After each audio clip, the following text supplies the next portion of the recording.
नमस्कार, इस बुलेटिन में आप सभी का स्वागत है। आपके साथ मैं हूं अनिता सिंह और बुलेटिन की शुरुआत करेंगे। भीलवाड़ा से बड़ी खबर मिल रही है। एमआरआई शोरूम में भीषण आग लगी है। प्राइवेट हॉस्पिटल में यह हादसा हुआ है। शॉर्ट सर्किट इस आग का कारण बताया जा रहा है। तस्वीर आपके टीवी स्क्रीन पर है। भीलवाड़ा से खबर मिल रही है। अस्पताल के एमआरआई रूम में भीषण आग लगी है। प्राइवेट हॉस्पिटल में आग लगने की सूचना है। एमआरआई रूम में शॉर्ट सर्किट इस आग लगने का कारण बताया जा रहा है।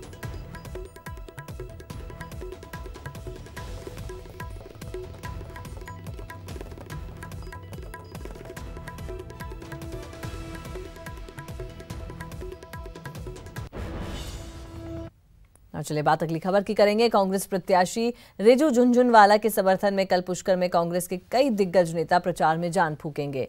झुनझुनवाला के समर्थन में कल मुख्यमंत्री अशोक गहलोत, डिप्टी सीएम सचिन पायलट सहित पार्टी के वरिष्ठ नेता गुर्जर भवन में आम सभा को संबोधित करेंगे। सीएम की सभा को लेकर प्रशासन पूरी तरह से अलर्ट हो गया है। प्रशासन की ओर से तैयारियों को अंतिम रूप दिया जा रहा है।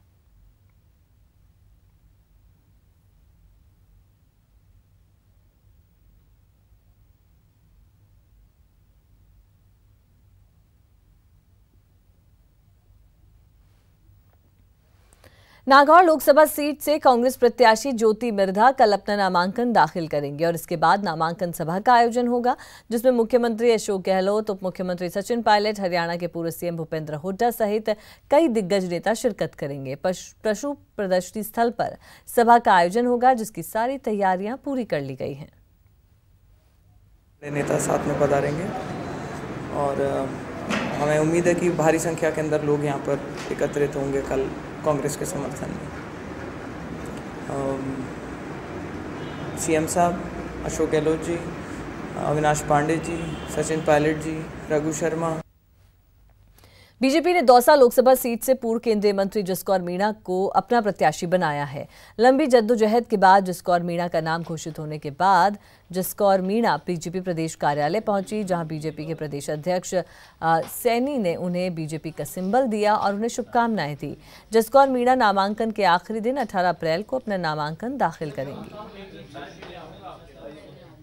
जीत का 100% दावा है, क्योंकि ये जीत मेरी नहीं, ये जीत मोदी से शुरू होकर के जो हमारे देश के कर्मठ सुरक्षा के प्रति देश की इज्जत बनाने वाले, भारत को जगत गुरु बनाने वाले ऐसे प्रधानमंत्री के लिए जन जन आंदोलित है वोट देने के लिए।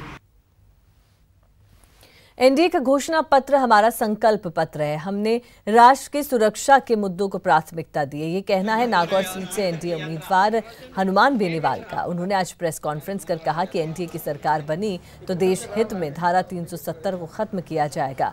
बेनीवाल ने कहा कि किसानों और जवानों के हितों की रक्षा की जाएगी। वहीं उन्होंने कांग्रेस के घोषणा पत्र पर निशाना साधा और कहा कि कांग्रेस का घोषणा पत्र देश की सुरक्षा को नुकसान पहुंचाने वाला है।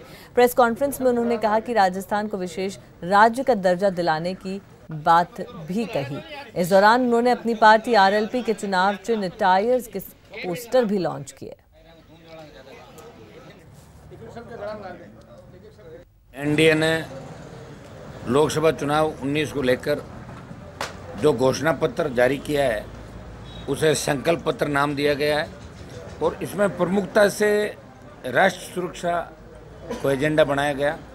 साथ ही साथ धारा 370 जो बहुत बड़ी आवश्यकता थी, पिछले 40 साल 50 साल में बात उठी थी बार बार, लेकिन ज़्यादातर सरकारें कांग्रेस की रही दिल्ली में, इसलिए इस ओर ध्यान नहीं दिया गया। धारा 370 इस बार स्पष्ट लिखा कि अगर एनडीए भाजपा गठबंधन सरकार में आता है तो कश्मीर में धारा 370 हटेगी। अलवर सीट से कांग्रेस प्रत्याशी भंवर जितेंद्र सिंह ने बीजेपी प्रत्याशी बाबा बालकनाथ पर हमला बोला। उन्होंने बालकनाथ पर तंज कसते हुए कहा कि बाबा को अलवर की जनता ने नकार दिया, उन्हें लोकल लोग नहीं मिल रहे हैं, इसलिए बाबा हरियाणा से भीड़ और गाड़ियां लेकर आए। मीडिया से बातचीत में उन्होंने कहा कि बीजेपी की हार निश्चित है। बाबा हरियाणा के लोगों के भरोसे चुनाव लड़ना चाहते हैं क्योंकि पार्टी उनके साथ नहीं है। वहीं अलवर में त्रिकोणीय मुकाबले में फंसी कांग्रेस को आज वामपंथी दलों ने समर्थन दे दिया। तो जवाब तो उनको देना चाहिए, क्योंकि अलवर की जनता ने बिल्कुल ही नकार दिया है भारतीय जनता पार्टी को और बाबा जी को कि आपको भीड़ भी लानी पड़ रही है हरियाणा से। जितने भी गाड़ियाँ घोड़े जितने भी आए हैं वो सारे हरियाणा नंबर के, सारे बॉर्डरों के ऊपर हरियाणा के बाबा जी लगे हुए हैं भीड़ लाने के लिए। तो ये आज जो नामांकन उनके भरा है वो एक साफ संकेत ये है कि अलवर की जनता ने सम्मानीय बाबा जी को, पूजनीय बाबा जी को नकार दिया है। सीकर से बीजेपी के प्रत्याशी स्वामी सुमेधानंद सरस्वती कल लोकसभा चुनाव के लिए अपना नामांकन दाखिल करेंगे। नामांकन दाखिल करने से पहले रामलीला मैदान में सुबह 10 बजे से नामांकन सभा का भी आयोजन किया जाएगा। सभा को राजस्थान की पूर्व मुख्यमंत्री वसुंधरा राजे संबोधित करेंगी। सुबह 10 बजे रामलीला मैदान में नामांकन रैली होगी हमारी। नामांकन रैली में राजस्थान की यशस्वी नेता पूर्व मुख्यमंत्री आदरणीय वसुंधरा राजे जी हम सबके बीच में आने वाली हैं। हमारे इस सीकर जिला के चुनाव प्रभारी और सरकार के पूर्व मंत्री और भारतीय जनता पार्टी के पूर्व प्रदेश अध्यक्ष आदरणीय अरुण चतुर्वेदी जी भी रहेंगे।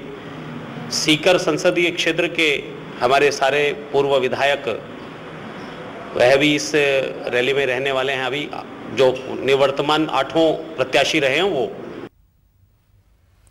पानी की समस्या से परेशान लोगों की ओर से जलदाय कर्मचारी सियाराम के साथ मारपीट का मामला अब तूल पकड़ने लगा है, जिसको लेकर जलदाय विभाग के कर्मचारियों में नाराजगी देखी जा रही है। आज राजस्थान वाटर वर्क्स कर्मचारी संघ ने अतिरिक्त मुख्य कार्यालय का घेराव किया।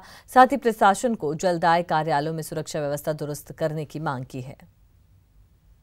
तो वहीं नाराज कर्मचारियों द्वारा अतिरिक्त मुख्य अभियंता कार्यालय के घेराव का जायजा लिया हमारे जयपुर संवाददाता राकेश शर्मा ने। बीसलपुर बांध में पानी के संकट के बाद राजधानी में पानी की समस्या गहराती जा रही है। पानी की समस्या के कारण अब लोगों को सब बढ़ता जा रहा है और ऐसे में जलदाय विभाग के अधिकारी कर्मचारियों की पिटाई का दौर शुरू हो गया है। अब जलदाय विभाग के कर्मचारी अपने कार्यालय में भी अपने आप को असुरक्षित महसूस करने लगे हैं।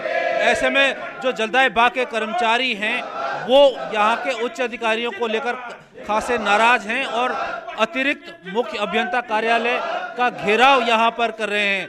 ये अतिरिक्त मुख्य अभियंता देवराज सोलंकी का कार्यालय है जहाँ पर ये घेराव किया जा रहा है। हमारे साथ यहाँ पर जो कर्मचारी संघ के नेता हैं हम उनसे बात करते हैं कि आखिर क्या उनकी नाराजगी है। आप बताएंगे क्यों ये घेराव किया जा रहा है, क्या समस्या है? इस भीषण गर्मी के अंदर कर्मचारी अपनी जान की परवाह किए बिना वो रात दिन जनता की सेवा कर रहे हैं। उसके बावजूद हमारे कर्मचारी हमारी ओर ध्यान नहीं दे रहे। आए दिन जनता हमारे साथ मारपीट कर रही है, जबकि इनकी सुरक्षा सेवा नियम हमारे बढ़ानी चाहिए, पुलिस की व्यवस्था करनी चाहिए। क्यों ये प्रदर्शन, घेराव क्यों? इन अधिकारियों को विभाग की व्यवस्था काबू में नहीं आ रही बिल्कुल भी। इनका एक ही फोकस है, पैसा कमाओ, जनता कर्मचारी जो भी हो भगवान भरोसे खुला छोड़ रखा है इन्होंने। हम बार बार अनुरोध कर रहे हैं, आए दिन ये घटना ही हो रही है, जयपुर में हो रही है, राजस्थान में हो रही है। हम मुखियाओं से ये कह रहे हैं बार बार हमारी सेवा सुरक्षा की गारंटी दे। 24 घंटे हम जनता को जो पानी हमें दिया जा रहा है, जो पानी हमारे पास उपलब्ध है वो दिया जा रहा है, जनता को बांटा जा रहा है, जनता को प्रेम पूर्वक। उसके बावजूद भी पुनरावृत्ति होती है। अधिकारी दुर्भाग्य। अब जैसे जैसे गर्मी बढ़ती जा रही है पानी की समस्या गहराएगी और अब जो अधिकारी कर्मचारियों की पिटाई का दौर शुरू हुआ है ये और भी आगे बढ़ सकता है, क्योंकि जब पानी लोगों को नहीं मिलेगा तो निश्चित तौर पर लोगों में आक्रोश बढ़ेगा और लोगों को आक्रोश जो उतरेगा वो कर्मचारियों पर उतरेगा। और कर्मचारियों की उनके कार्यालय में सुरक्षा के कोई इंतजामात नहीं हैं और जो जिम्मेदार अधिकारी हैं वो अपनी जिम्मेदारी को लेकर गंभीर नहीं हैं। कैमरा पर्सन गणेश यादव के साथ राकेश शर्मा, न्यूज़ 18 जयपुर। जयपुर ग्रामीण से कांग्रेस उम्मीदवार कृष्णा पूनिया ने खुद को मजबूत उम्मीदवार बताते हुए जीत का दावा किया है। न्यूज़ 18 राजस्थान से खास बातचीत करते हुए कृष्णा पूनिया ने कहा कि लोग असली मुद्दों पर वोट करें और इसके लिए विकास के मुद्दे पर चुनाव लड़ रहे हैं। जयपुर ग्रामीण से कांग्रेस उम्मीदवार कृष्णा पूनिया हमारे साथ हैं। कृष्णा जी, आज नामांकन सभा के जरिए भी आपने चुनाव का आगाज कर दिया एक तरह से और नामांकन भी दाखिल कर दिया। किस तरह का चुनाव मानते हैं और क्या चुनौती प्रमुख तौर से जयपुर ग्रामीण में आप मानते हैं? देखिए, चुनौती तो बीजेपी के लिए रहनी चाहिए। 2014 के अंदर उन्होंने बहुत सारे वादे किए थे और कोई भी वादे के ऊपर वो खरे नहीं उतरे। आजकल वो उन सब मुद्दों से जनता को हटाकर तरह तरह की बातें फेंकते हैं, तरह तरह का प्रचार करते हैं। मैं कहना चाहती हूँ कि सम्मानीय राहुल गांधी जो मैनिफेस्टो लेकर आए हैं, राज्य सरकार की जो योजनाएं हैं, कांग्रेस की सरकार केंद्र में बनेगी और हम जयपुर ग्रामीण लोकसभा क्षेत्र के ही नहीं पूरे राजस्थान के लोगों को आश्वासन देना चाहते हैं कि उन योजनाओं को धरातल पर उतारेंगे जिससे ज़्यादा से ज़्यादा लाभ राजस्थान की जनता को लाभ मिल सके। बीजेपी के जो उम्मीदवार हैं वो केंद्रीय मंत्री हैं और लगातार वो यहाँ 5 साल रहे हैं और आपके ऊपर वो ये आरोप लगा रहे हैं कि बाहर से कैंडिडेट है। इस आरोप पे आप क्या कहेंगे? उनका खुद का जन्म कहाँ हुआ है, मैं ये पूछना चाहती हूँ। और मुझे लगता है कि मैं जिस दिन से शादी करा के आई हूँ, जयपुर में मैं रहती हूँ और जयपुर जोटवाड़ा में अपने सिरसी रोड पे मेरा घर है। और आप सबने तो जब मैं मेडल जीत के आई तो वहाँ से मेरे को कवर भी किया है। दूसरी बात, वो इसीलिए ये बातें फैला रहे हैं क्योंकि उन्हें डर लग रहा है कि कृष्णा पुनिया है वो सामने प्रत्याशी, मजबूत प्रत्याशी है और वो आपके जो मुद्दों से भटकाने का काम कर रहे हो वो ऐसा होने नहीं दे रही है, जिससे उनके पसीने छूटे हुए हैं और वो इस तरह की जयपुर ग्रामीण की जनता ने विश्वास जताया है, भरोसा जताया है और आशीर्वाद दिया है। निश्चित तौर पर एकजुटता के साथ इस लोकसभा सीट को हम जीतेंगे। आखिरी सवाल, आप खुद स्पोर्ट्समैन हैं और आपकी पार्टी के भीतर सुरेश कलमाड़ी जैसे भी नेता हैं, कैसा लगता है? नहीं, क्या दिक्कत है इसमें? तो कोई बात नहीं है, सब नेता अपनी जगह अपने काम कर रहे हैं, तो कोई दिक्कत वाली बात है नहीं। आरोप थे उन पर CWG के? नहीं, आरोप थे तो क्या हुआ, ये तय कर पाए क्या? सारा कुछ मिल पाया क्या? सिर्फ और सिर्फ कांग्रेस पार्टी को इन्होंने ब्लेम किया है। अगर इन्होंने क्या कहा था कि जितने भी भ्रष्टाचारी हैं और है सबको जेल पहुंचाऊंगा, पहुंचाया क्यों नहीं आज तक? हैं तो सेना की वजह से, मैं उसके ऊपर राजनीति नहीं करना चाहती, लेकिन आप जानते हैं कि बीजेपी का क्या प्रोपेगेंडा है। मैं देश की जनता को कहना चाहती हूँ कि मुद्दे पर चुनाव लड़िए और जब तक मुद्दे पर आपकी वोटिंग नहीं होगी, विकास के नाम पर आपकी वोटिंग नहीं होगी, तो इसी तरीके के प्रोपेगेंडा रचे जाएंगे और चुनाव को भ्रमित किया जाएगा। और वहीं आपको बता दें अगली खबर, भारतपुर में ट्रैक्टर ट्रॉली और बाइक में भिड़ंत हुई है। हादसे में 2 लोगों की मौत हुई है, एक युवती गंभीर रूप से घायल हुई है। आपको बता दें कि उज्जैन के वहरावली के पास यह हादसा हुआ है।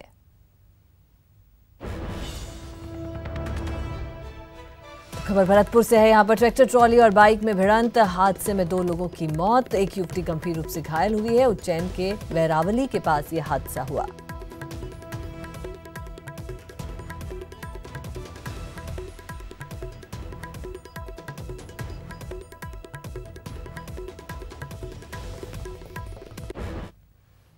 चलिए बात अगली खबर की करेंगे। समग्र शिक्षा अभियान से जुड़े शिक्षक पिछले कई महीनों से तनख्वाह के लिए तरस रहे हैं। सवाई माधोपुर जिले के संविदा कार्मिकों को पिछले साल से वेतन नहीं मिला है। जयपुर में सरकारी दफ्तरों के संविदा कर्मी लगातार चक्कर लगा रहे हैं, मगर इनकी कहीं कोई सुनने वाला नहीं है। वहीं शिक्षा विभाग के अधिकारी भी इस मामले पर चुप्पी साधे हुए हैं। आज तक वेतन नहीं मिला। कई बार जिला कार्यालय में अधिकारियों को, कलेक्टर साहब को और स्टेट लेवल पे परिषद में SPD साहब को, कमिश्नर साहब को, शिक्षा मंत्री को कई बार लिखित में ज्ञापन दे चुके। यहाँ से ऑर्डर निकाल देते हैं अलग अलग एजेंसियों के नाम, एजेंसी काम करने से मना कर देती है और 32-35% कमीशन मांगती है एजेंसी।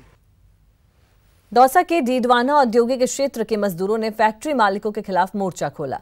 लालसोट असंगठित मजदूर संघ के बैनर तले मजदूर हड़ताल पर चले गए, जिसके चलते रीको की सभी यूनिट्स बंद रहीं। मजदूरों ने राज्य सरकार की ओर से निर्धारित वेतन देने की मांग की है, साथ ही 8 घंटे ड्यूटी आवर करने की भी मांग की। मजदूरों का आरोप है कि फैक्ट्री मालिक उनका शोषण करते हैं, उन्हें छुट्टियां भी नहीं देते। मजदूरों ने चेतावनी दी है कि यदि उनकी मांगें नहीं मानी गई तो हड़ताल अनिश्चित काल तक जारी रहेगी। हमारी न तो टाइम पे छुट्टी है हमारी लेबरों की, ना हमारा का कोई टाइम फिक्स है, न हमारी मजदूरी दरें बढ़ाई जा रही है, ना हमारी कोई छुट्टी है। त्योहार की कोई छुट्टी नहीं आती है। नहीं देते, एक टाइम टेबल 8 घंटा ड्यूटी है तो 12 घंटा लेते हैं, जिसके भी 200 रुपये देते हैं, कोई 150 देता है। रात में मनमानी 10 बजे छोड़ते हैं, 12 बजे छोड़ते हैं। श्रीगंगानगर में CRPF में सब इंस्पेक्टर विकास खड़गावत ने मिसाल पेश की है। खड़गावत ने शादी में दहेज के नाम पर 1 रुपया और 1 नारियल लिया। वहीं जोड़े ने आशीर्वाद में मिलने वाले शगुन के पैसे को पुलवामा हमले में शहीदों के परिजनों को दे दिया, जिसके लिए भारत के वीर नाम से फंड बनाया है, जिसको जिला कलेक्टर के माध्यम से भिजवाया जाएगा। अप्रैल को मेरी हुई है कोमल ताज जी से, ये दहेज रही शादी हुई है और इस सोच के पीछे मेरे पिताजी का पूरा हाथ है। उन्हीं की सोच थी कि मेरी जो शादी है वो हमेशा दहेज रही हो, तो मेरे ससुराल पक्ष ने भी हमारा पूरा सहयोग और समर्थन दिया है। मुझे बहुत प्राउड फील हो रहा है कि मैं इस शादी का एक पार्ट हूँ। ऐसी सोच सबकी होनी चाहिए आज के टाइम में। प्रदेश में गर्मी की छुट्टियां शुरू होने वाली है, लिहाजा ट्रेनों में यात्री भार बढ़ेगा, जिसे देखते हुए उत्तर पश्चिम रेलवे ने कई स्पेशल ट्रेन का संचालन अभी से शुरू कर दिया है। वहीं कुछ ट्रेनों का संचालन जल्द ही शुरू हो जाएगा। गर्मी को देखते हुए रेलवे ने 3rd AC और 2nd क्लास AC के डिब्बों में भी बढ़ोतरी की है। NWR ने सबसे ज्यादा यात्री भार वाले रूट्स का विशेष ख्याल रखा है। गर्मियों में नियमित चलने वाली ट्रेनों के अलावा कुछ नई रेल सेवाएं शुरू की गई हैं। तो वहीं आपको बता दें, समर स्पेशल ट्रेन में उदयपुर जम्मूवती साप्ताहिक गरीब रथ, जयपुर दिल्ली कैंट त्रिसाप्ताहिक स्पेशल, भगत की कोठी बांद्रा टर्मिनस द्विसाप्ताहिक, उदयपुर पुणे, झांसी वेरावल 12 ट्रिप्स करेंगी, गांधीधाम अमृतसर 7 ट्रिप, अहमदाबाद दिल्ली सराय रोहिला और शालीमार जयपुर 11 ट्रिप करेंगी।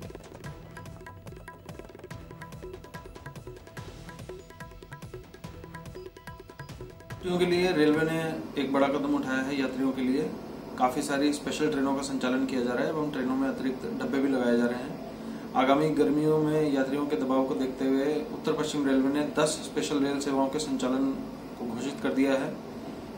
इनमें मेन जो ट्रेन है वो ये हैं: उदयपुर पुणे एक्सप्रेस, भगत की कोठी बांद्रा, जयपुर दिल्ली कैंट, उदयपुर जम्मू तवी, जयपुर बांद्रा, अजमेर बांद्रा, कोलकाता जयपुर, झांसी वेरावल झांसी, गांधीधाम अमृतसर एवं अहमदाबाद दिल्ली सराय रोहिला अहमदाबाद।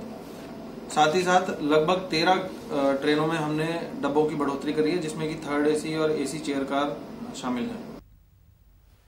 कांग्रेस नेता प्रफुल्ल पटेल अजमेर दौरे पर रहे, जहां उन्होंने ख्वाजा गरीब नवाज की दरगाह की जियारत की। ख्वाजा की मज़ार पर अकीदत के फूल पेश कर उन्होंने देश में अमन चैन की दुआ मांगी। मीडिया से बातचीत में इशारों में पटेल ने कहा कि देश की जनता इस बार परिवर्तन चाहती है और वो कर रहेगा।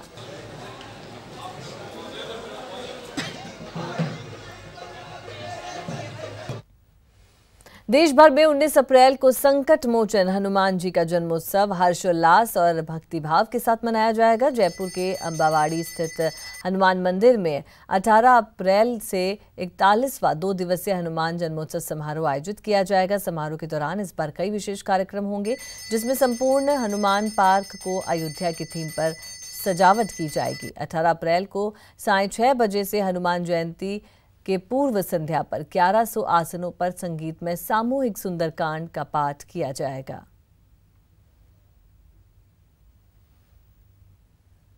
और चलिए अब आपको लेकर चलते हैं सरिस्का बाघ अभयारण्य और मिलवाते हैं सरिस्का के नए सुल्तान से। सरिस्का को मिला नया सुल्तान, रणथंभौर का शहजादा, सरिस्का का राजा। बाघ T-75 की दहाड़ से गूंजेगा सरिस्का।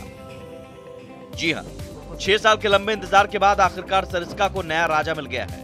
रणथंभौर के शहजादे बाघ T-75 को सरिस्का लाया गया है। उसे सॉफ्ट रिलीज एनक्लोजर में छोड़ा गया, जहां उसे 21 दिन तक निगरानी में रखा जाएगा। उसके बाद सरिस्का के जंगल में छोड़ दिया जाएगा। चलिए आपको बताते हैं कि कौन है बाघ T-75। बाघिन सुंदरी का बेटा है बाघ T-75। बाघ T-75 की उम्र करीब 6 साल है। सरिस्का में बाघ T-75 को मिलेगी नई पहचान। ST-16 के नाम से जाना जाएगा बाघ T-75। दरअसल सरिस्का में नर बाघों की संख्या में कमी हो गई थी। 8 बाघिनों पर महज 3 नर बाघ ही बचे थे, जिनमें से 2 बाघ कम उम्र के हैं, तो वहीं एक बाघ बूढ़ा हो गया है। ऐसे में बाघ T-75 को सरिस्का में शिफ्ट किया गया है। एक बार फिर से युवा नरों की कमी से जूझ रहा है। यहाँ पर पिछले दिनों में 2 नरों की मौत हो चुकी है। यहाँ पर मौजूद 3 नर में से 2 काफ़ी युवा हैं, तो एक बेहद बुजुर्ग है। ऐसे में T-75 की वहाँ पर मौजूदगी अब सरिस्का में बाघों के प्रजनन को फिर से बढ़ावा देगी। कैमरा पर्सन सोहन के साथ में अरबाज अहमद, न्यूज़ 18 जयपुर। और इस बुलेटिन में फिलहाल के लिए इतना ही। दीजिए इजाजत और आप देखते रहिए न्यूज़ 18 राजस्थान।